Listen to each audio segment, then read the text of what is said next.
फिर से सभी को जय भीम, जोहार, नमो बुद्धाय।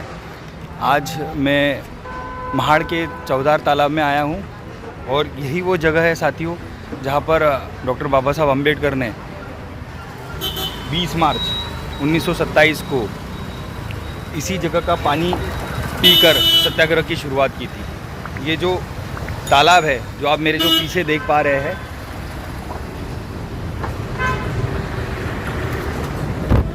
यही वो तालाब है जो सार्वजनिक होते हुए भी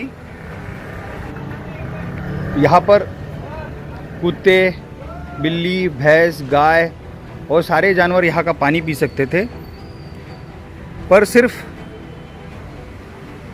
जो अस्पृश्य लोग थे वही यहाँ का पानी नहीं पी सकते थे। मतलब यहाँ का जो पानी था उसको जानवर तो पी सकते थे पर इंसान नहीं पी सकता था, क्योंकि जो हमारा जातिगत ढांचा जो है वो 4 भागों में बैठा हुआ है, ब्राह्मण, क्षत्रिय, वैश्य और शूद्र। तो शूद्रों को इस जगह का जो पानी है उसको पीने का अधिकार नहीं है। और ये सार्वजनिक तालाब होते हुए भी इस तरीके से यहाँ पर काम होता था कि शूद्रों को यहाँ पर अलाउ नहीं किया जाता था। तो इसी बात के लिए बाबा साहब ने कहा है कि ये जो मेरा संघर्ष है ये सिर्फ पानी के लिए नहीं होते हुए जो मानव की जो मूलभूत हक और अधिकार होते हैं उस चीज़ के लिए है। इसीलिए आप देखते हैं कि डॉक्टर बाबा साहब अम्बेडकर ने जब संविधान लिखा तो संविधान के आर्टिकल 15 में ये लिखा हुआ है कि जितने भी सार्वजनिक जगह है, चाहे वो रेस्टोरेंट हो, चाहे वो मंदिर हो, चाहे वो कोई उद्यान हो या कहीं, चाहे वो कोई स्नानागार हो, चाहे वो कोई कुएं हो, तालाब हो, तो जितने भी ऐसी जो सार्वजनिक जगह है वहाँ पर वो सबके लिए खुली है। वहाँ पर कोई भी आदमी जा सकता है, चाहे वो महिला हो, पुरुष हो, किसी भी वर्ण के हो, किसी भी जाति के हो, वो सभी के लिए खुले हैं। ये ऐसे बाबा साहब अम्बेडकर ने हमारे संविधान के आर्टिकल 15 में ये किया हुआ है, ताकि ये सब लोगों की जो मानवीय मूलभूत फंडामेंटल अधिकार है, जो फंडामेंटल राइट्स आप जिसे कहते हैं, जो मानवीय मूलभूत हक और अधिकार होते हैं, ये उसके लिए है। तो आप देख सकते हैं यही वो तालाब है और यही का पानी पीकर यही वो पानी है जिस पानी के लिए साथियों बाबा साहब डॉक्टर अम्बेडकर ने संघर्ष किया था। इसी पानी को पीने के लिए हमें एक ऐसा आज से 100 साल पहले आप देख सकते हैं, लगभग 90 से 100 साल पहले यही वो जगह थी जहाँ पर हमें इस पानी को पीने को अलाउ नहीं किया जा सकता था। आप सोचिए अगर कोई हमारे साथ इस तरीके का व्यवहार करेगा तो मतलब उसके हमें कितना गुस्सा आएगा। कोई अगर हमें कहता है कि आप यहाँ का पानी नहीं पी सकते तो आप सोच सकते हैं हमें कितना क्रोध आएगा इस चीज़ से। तो ये चीज़ हमको समझना है और यही वो साथियों यही वो पानी है। आप देखिए पानी पर किसका अधिकार हो सकता है? ये तो प्रकृति की देन है। प्रकृति जब धूप पड़ती है तो सबके लिए सेम ही पड़ती है। जब ये जो हवा है, इस जो हवा को मैं ऑक्सीजन है इस हवा में और जो मैं सांस ले पा रहा हूँ वो भी सभी मनुष्य मात्र के लिए सेम है। ये जो छाँव मेरे ऊपर पड़ रही है, इन जो पेड़ों की छाँव है, ये भी मुझे समान छाँव दे रहे हैं जो बाकी लोगों को छाँव दे रहे हैं। तो तथागत बुद्ध भी इसीलिए कहते हैं कि जब प्रकृति किसी में भेद नहीं करती तो हम मानव को ये भेद करने का अधिकार किसने दिया? तो ये हमें ज़रूर इस बात को समझना पड़ेगा कि जब प्रकृति लोगों में भेद नहीं करती है तो मानव में भेद करना ये बहुत बड़ा, मैं कहूँगा कि पाप है, अच्छी बात नहीं है। और इसीलिए साथियों इसी जगह से बाबा साहब डॉक्टर अम्बेडकर जी ने अपने सामाजिक जीवन की जो सामाजिक संघर्ष की जो उन्होंने शुरुआत की थी वो यही है। और आप देख सकते हैं कि ये पूरा यही वो तालाब है जहाँ से इस संघर्ष की शुरुआत हुई थी। मानवीय मूलभूत जो हक और अधिकार होते हैं उस चीज़ के लिए बाबा साहब ने यही से संघर्ष किया था। तो साथियों यही है, मैं आप सब लोगों से रिक्वेस्ट करूंगा कि जब भी आपको मौका मिलता है, ये देखिए आप यहाँ पर लिखा भी हुआ है, या पायऱ्यांवरून भारतरत्न डॉक्टर बाबासाहेब आंबेडकर यांनी अनुयायांसह 20 मार्च 1927 रोजी पाण्यासाठी सत्याग्रह केला।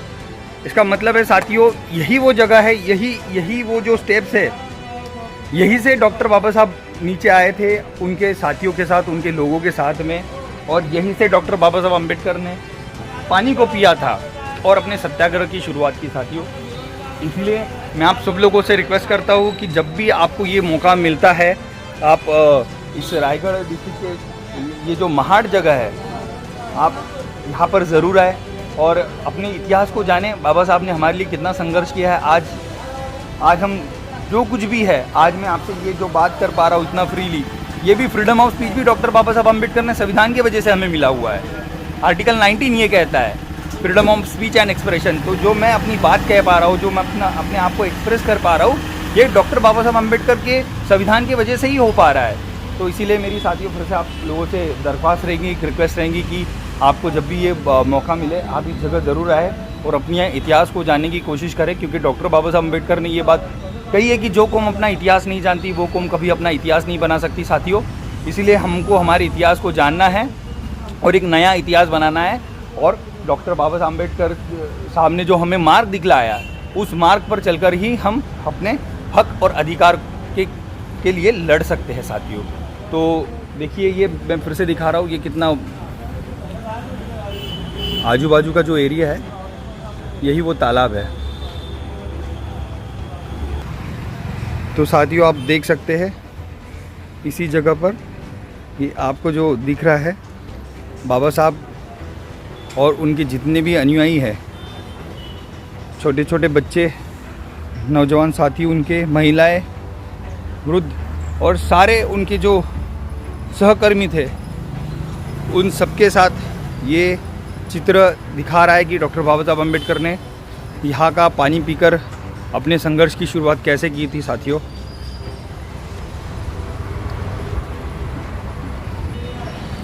तो आज इसी जगह को आप देख सकते हैं, यहाँ पर डॉक्टर बाबा साहब, भारत रत्न डॉक्टर बाबा साहब अम्बेडकर सभागृह दिख रहा है, और बहुत ही अच्छा इस जगह को एक उद्यान के रूप में भी परिवर्तित किया गया है।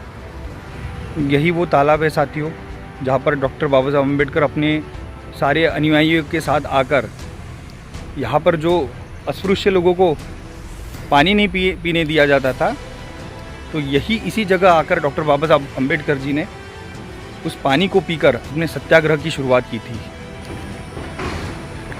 ये सामने अभी एक बहुत ही अच्छा सभागृह बनाया गया है।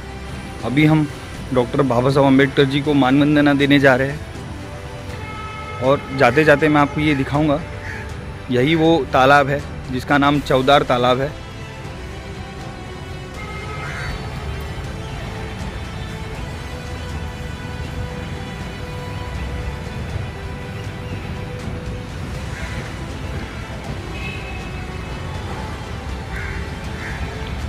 इसी तालाब के पानी के लिए संघर्ष हुआ था साथियों।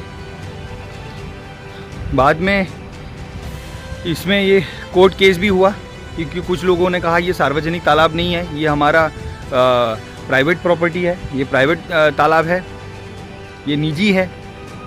तो इसके खिलाफ कोर्ट केस भी हुआ, पर अंत में डॉक्टर बाबा साहब अम्बेडकर वो केस खुद लड़े थे और उसमें हमारी जीत हुई थी। और साथियों, ये तालाब फिर बाद में सभी के लिए खोल दिया गया। तो ये तालाब का इतिहास है साथियों। कल भी मैंने आपको ये बताया था यहाँ पर आकर।